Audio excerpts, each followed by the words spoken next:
кормандони мақомоти андозии вилоятии суғ дар ҷанбаси нимсолаи якуми соли 2022 нақшаи тасдиқшудаи қисми даромади бюҷети давлатиро ба андозаи 106% таъмин карданд. Онҳо ба бюҷети давлатӣ бо назардошти андозаи иҷтимоии ғайрибюҷетӣ 2 миллиарду 85,8 миллион сомонӣ маблағ ворид намуданд, ки нисбат ба нишондиҳандаи нақшавӣ 172,6 миллион сомонӣ зиёд аст. Аз рӯи сифатнокӣ танҳо иҷрои нақшаи пешбинишудаи андоз аз арзиши иловашуда таъмин нашуд ва аз ин ҳисоб ба бюҷет 55,8 миллион сомонӣ ворид нагардид. Агар дар вилоят як намуди андоз иҷро нагардида бошад, ин рақам дар шаҳру ноҳияҳои Панҷакен 5 намуд, Мастчов ва Кӯҳистони Мастчов 3 намуд, Гулистон, Истаравшан, Геваштич, Спитамен, Ҷабор, Расулов, Бобоҷон Ғафуров ва Шаҳристон аз рӯи 2 намуд ва дигар шаҳру ноҳияҳо як намуди андоз иҷро нагардидааст. Дар ин давра танҳо ноҳияи Ашт сифатнокии иҷрои нақшаро пурра таъмин намудааст.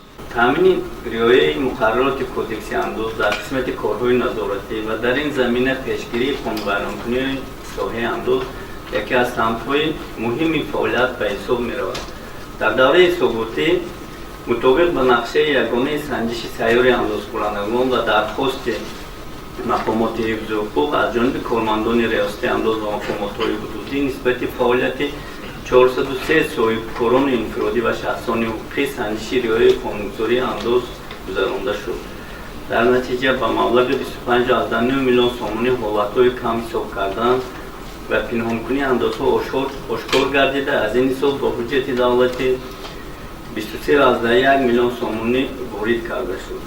инчунин аз ҳисоби бақияпулии санҷишҳои солҳои 2017-2021 дар давраи ҳисоботӣ ба бюҷет 1,3 миллион сомонӣ ворид гардид. бино ба итлои сардори раёсати андоз дар вилояти суғ Абдуқайюм Воҳидов, аз рӯи маълумотҳои пешниҳодшуда бақияи қарзи андоз дар вилоят ба санаи 1 июни соли 2022 89,4 миллион сомониро ташкил дод, ки нисбат ба ҳамин давраи соли гузашта ба 800 000 сомонӣ зиёд шудааст. бақияи қарзи субъектҳои зертобеи нозироти андозӣ андозхӯрандагони калон дар вилояти суғ дар ин давра ба 5 миллион сомонӣ афзудааст ва он то ба имрӯз 27 миллион сомониро ташкил медиҳад. дар нозиротҳои андози шаҳру навоҳии вилояти суғ бошад бақияи қарзи андоз 62,2 миллион сомониро ташкил медиҳад ва назар ба соли сипаришуда ба 4,3 миллион сомонӣ коҳиш дода шудааст. барои кам кардани бақияи қарзи андоз дар ин давра як қатор чораҳои маҷбуран стоидани қарзи андоз роҳандозӣ гардидааст. бинобар салби аз ҷониби андозкунандагон саривақт таъмин накардани ӯҳдадориҳои андозӣ 2398 адад қарорҳои маҷбуран стоидани қарзи андозҳо ба маблағи умумии 62,9 миллион сомонӣ қабул ва мавриди иҷроиш қарор дода шуданд. аз ҳисоби қарорҳои маҷбуран стоидани қарзи андозҳо дар ин давра 47 миллион сомонӣ ворид шуда, иҷроиши 1676 адад қарор ба маблағи 35,2 миллион сомонӣ пурра таъмин гардид.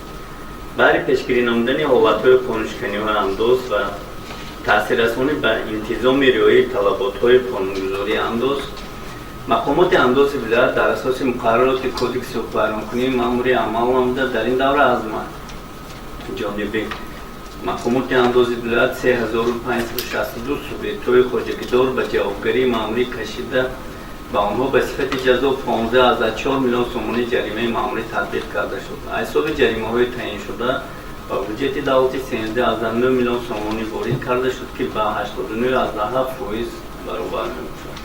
нисбати андозхӯрандагоне, ки дар рафти фаъолияти хоҷагидорӣ ва ҳисобгирии молиявӣ ба қонунвайронкунӣ ва пинҳонкунии андозҳо ба маблағи нисбатан калон роҳ доданд, тибқи талаботи қонунгузории андоз барои чораҷӯӣ ва қабул намудани қарорҳои даходор ба мақомоти ҳифзи ҳуқуқ 6 маводи санҷишӣ ба маблағи 2 миллион сомонӣ ирсол гардида, дар рафти санҷишҳои муштарак 1 миллион сомонии он ба бюҷети давлат роёнда шудааст. Муниса Атаева, Равшан Тоҳиров, Азия.